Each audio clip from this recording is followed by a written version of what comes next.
La science et nous. Une émission proposée par Sylvie Vauclair.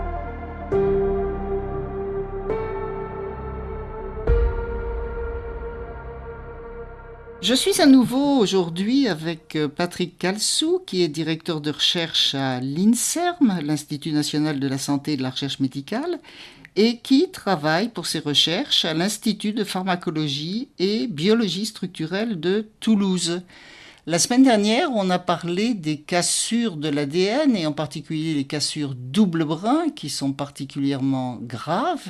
Et on a vu qu'il fallait un ensemble de protéines pour pouvoir réparer cet ADN. Donc on va continuer à parler de cette réparation et des applications possibles pour la médecine avec Patrick. Bonjour Patrick. Oui, bonjour. Donc est-ce que tu peux nous réexpliquer un petit peu, pour les gens qui n'ont peut-être pas écouté la semaine dernière, comment se passe une réparation de cassure double brin d'ADN et d'où viennent toutes ces protéines ? Oui, donc ce qu'il faut retenir, c'est que l'ADN, c'est une molécule qui est fragile et donc qui est susceptible d'être endommagée par de nombreux agents de l'environnement et en particulier les rayonnements. Rayonnement cosmique, rayonnement gamma, rayonnement X, qui vont provoquer, entre autres, des cassures double brin. Donc la double chaîne de l'ADN est interrompue. Et évidemment, c'est très néfaste pour une cellule puisque cette double chaîne, elle sert à coder l'information génétique. Donc il faut réparer rapidement cette cassure pour le bon fonctionnement de la cellule. Et la cellule, justement, la cellule humaine et l'ensemble des organismes d'ailleurs, sont équipés de protéines qui sont spécialisées dans la réparation de ces cassures. Donc, quelle que soit la cellule, elle est équipée d'un stock de protéines qui est là à la demande pour pouvoir reconnaître et réparer rapidement cette cassure. Donc la semaine dernière, on parlait de cette protéine Q, qui est cette protéine en forme d'anneau, de bouée, on peut voir ça comme une bouée, qui va donc se fixer très rapidement et avec une forte affinité au niveau des extrémités de la cassure double brin, et qui va servir d'amarrage pour tout un ensemble d'autres partenaires, avec des noms un peu bizarres, XRCC4, XLF, PAX et d'autres, qui interviennent dans ce processus de réparation. C'est un système qui va religaturer ensemble, rabouter les extrémités de la cassure. Si je comprends bien, donc on a cette protéine Q qui se met autour, qui commence à réparer, mais elle ne peut pas réparer toute seule, et c'est là qu'il y a cette histoire de partenaire, c'est-à-dire que c'est d'autres protéines, toutes sortes d'autres protéines qui viennent s'apparier, se coller à la Q d'une certaine manière, et c'est là-dessus que vous avez travaillé.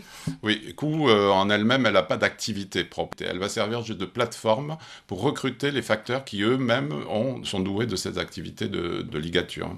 Et donc, c'est-à-dire qu'elle est un peu comme du scotch, mais du scotch qui ne répare pas, et il faut qu'il y ait d'autres choses qui réparent. Oui, c'est ça, c'est un pansement temporaire, disons, mais avant qu'il y ait une vraie suture. C'est comme quand on a une plaie, au début, quand le chirurgien n'est pas là, il faut faire quelque chose. Donc on met un sparadrap, éventuellement, qui pourrait être Q, c'est un peu la trousse d'urgence. Mais par contre, derrière, il faut le chirurgien qui arrive avec ses aiguilles, avec son fil, etc. Et donc, dans le cas de la réparation par jonction d'extrémités homologues, la protéine qui va réparer, c'est une ligase. On appelle ça une ligase. Voilà encore autre chose. Voilà. Et elle s'appelle en particulier la ligase 4. Voilà. Pourquoi 4 ? Parce que dans les cellules humaines, il y a 3 ligases.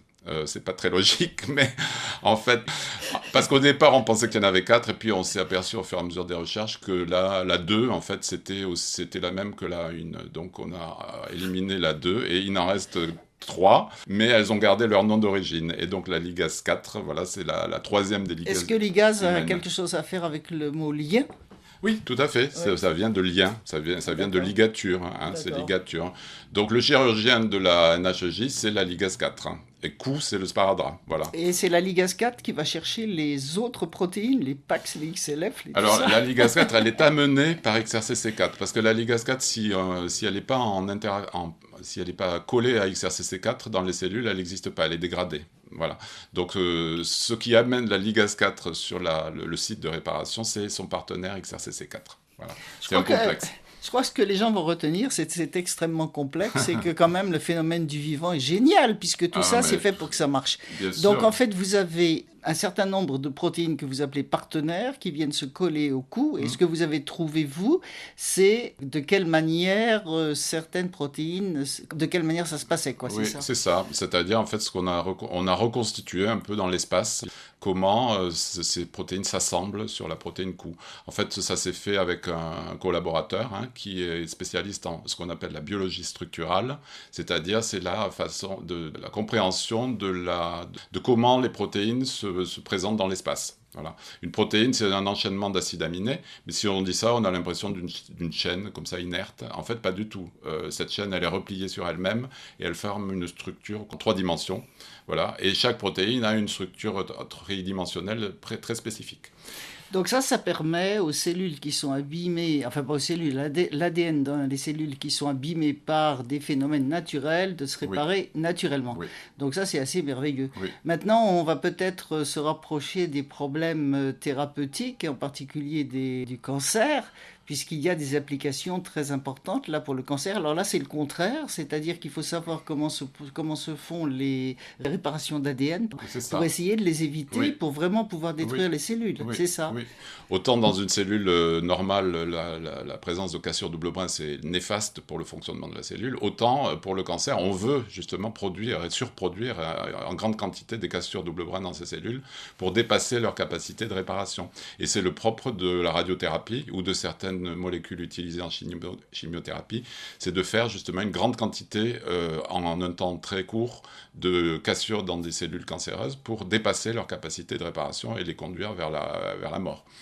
Et donc l'intérêt de nos recherches, qui est de comprendre comment fonctionne la réparation dans des cellules normales, c'est d'imaginer pouvoir maîtriser ces activités de réparation dans les cellules cancéreuses.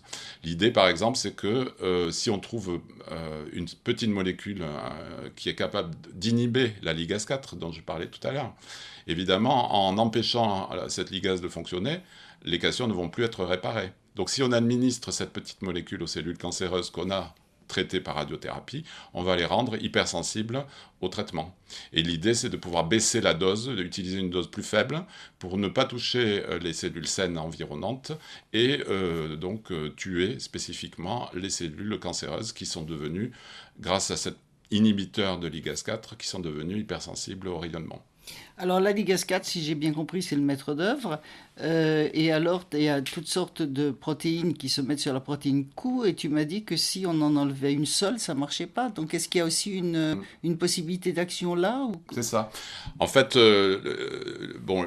dans l'idéal, on voudrait inhiber la ligase 4. Le problème, comme je le disais tout à l'heure, la cellule humaine contient 3 ligases. Et ces ligases, elles sont très proches l'une de l'autre. Donc il y a peu de chances, en utilisant une molécule, d'aller inhiber uniquement la ligase 4. Et on peut inhiber les autres ligases. Et ces autres ligases, elles sont vitales pour le fonctionnement normal. En particulier la ligase 1, c'est une ligase qui est très importante pour la réplication de l'ADN. Donc la duplication de l'ADN en 2 exemplaires, et qui est important pour la division cellulaire. Donc on ne veut pas inhiber la ligase 1. Et donc on a peu de chances de trouver une molécule qui soit spécifique de la ligase 4. Par contre, en connaissant exactement où se fixent les autres partenaires sur la protéine Q, on peut imaginer une petite molécule qui va se mettre à ce site de liaison et qui va empêcher le partenaire de se lier à Q. Et donc là, on sera beaucoup plus spécifique, parce qu'il y a peu de chances qu'une autre protéine prenne la place de la protéine qui nous intéresse sur la protéine Q. C'est un jeu d'assemblage très fin entre 2 protéines très, très spécialisées. Donc voilà. Et donc nous, ce qu'on essaie en collaboration avec ce partenaire qui est spécialisé dans la biologie structurale, c'est de comprendre dans l'espace comment ces protéines interagissent, et dans un deuxième temps, d'aller trouver des petites molécules qui pourraient servir de futurs médicaments pour empêcher justement l'interaction entre ces protéines. Et en empêchant l'interaction, par exemple, imaginez XRCC4 avec Q. Comme j'ai dit tout à l'heure que XRCC4, c'est lui qui a mené la ligase dans le système. Si on empêche XRCC4 de se lier à Q, on va empêcher la ligase d'agir au niveau de la cassure, et donc on va avoir une hypersensibilité aux cassures et une hypersensibilité aux radiations ionisantes. Et j'ai l'impression que pour comprendre tout ça, vous avez aussi une aide d'observation technique. Là, je vois que on peut visualiser des protéines avec des systèmes C'est cristallographie et ça. cryomicroscopie Oui. électronique. Tu peux nous en dire un petit mot de la manière dont on peut Oui. voir, observer par microscopie Là, il y a, les oui, protéines? oui. Dans le domaine de la biologie structurale, il y a un grand progrès récent qui s'appelle la cryo-électromicroscopie, c'est-à-dire c'est de la microscopie électronique, c'est-à-dire qui permet d'aller très en détail dans la structure des protéines et qui est associée à la cryogénisation finalement, c'est-à-dire l'utilisation du froid. C'est-à-dire on arrive à purifier ces protéines, par exemple la protéine Q, on arrive à la produire dans des systèmes artificiels et à la purifier. C'est-à-dire on peut l'isoler de la cellule et en disposer de façon pure en dehors des cellules. Et si on veut connaître sa structure, on va la déposer sur une grille, on appelle ça une grille métallique, et ensuite on va plonger tout ça à une très très basse température. Donc ça veut dire que la protéine Q qui est étalée sur cette grille, elle va se figer dans sa conformation. Et cette grille de ces protéines Q, de très nombreuses protéines Q, il peut y avoir jusqu'à 100 000 ou 1 million de protéines qui sont sur cette grille, on va les examiner une par une avec un microscope en microscopie électronique. Et ensuite, toutes ces images, elles vont être traitées par des systèmes donc informatiques pour essayer de les classer. Donc on va avoir différentes catégories de cette protéine Q avec des formes plus ou moins identiques. Parce que en fait, quand on travaille avec des protéines isolées des cellules, ben, il peut y avoir certains défauts, certaines des protéines qui peuvent être un peu abîmées, etc. Et donc celle-là, ça ne va pas être la forme normale de la protéine. Par contre, il va y avoir une forme majoritaire qui va refléter la catégorie la plus représentée de la protéine Q.